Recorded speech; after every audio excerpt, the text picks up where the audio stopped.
è blindata, super blindata, ha provato di nuovo un paio di volte e siamo riusciti ad aprire. Non c'erano le mandate, che noi quando andiamo via diamo le 3 mandate, era aperta. Nuovo assalto a Mestre in Viale San Marco in un'abitazione al civico 104A, lo stesso dove soltanto 3 mesi fa, a fine settembre scorso, un altro appartamento venne letteralmente svaligiato dai ladri, allora come ora nella brevissima assenza dei proprietari. Stesso copione, se non fosse che in quest'ultima infrazione l'ultimo tabù in materia di sicurezza è stato abbattuto, il Defender, cioè la borchia in acciaio montata a protezione del cilindro della serratura bloccata dall'interno. Sono riusciti a aprirla tranquillamente senza né rovinarla né sforzarla.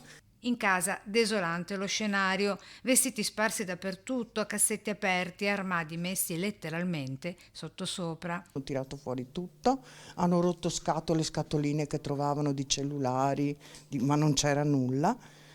Hanno solo, posso dire, prelevato 400 euro che hanno in una bustina di contante.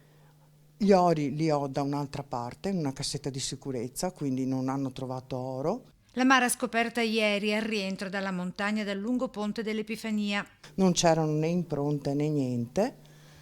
Io ho anche la telecamera lì, ha rilevato dei movimenti. Il fatto nella notte tra sabato e domenica scorse alle 3:30 del mattino. E sempre a Mestre ieri alla chiesa di Santi Gervasio e Protasio un nuovo tentato assalto alla cassetta delle elemosine, trovata però vuota dai ladri su scelta del parroco Don Gianni Antoniazzi, che stanco dei furti a raffica, l'ultimo il 1 gennaio, a soli 2 giorni dal precedente raid, dice: viviamo da carcerati. Così succede che viviamo noi in qualche modo da carcerati, perché in effetti, secondo la legge italiana, in questo momento non ci sembra di essere tutelati dalle persone che sono poco educate.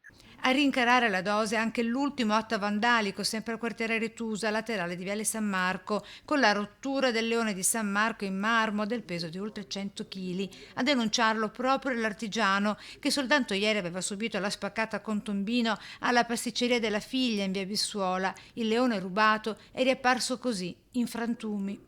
A Capodanno di non rubare le sue case, diciamo, degli anziani, ma gente che lavora, che sacrifica una vita per farsi qualcosa, tu entri e tu desfi una vita.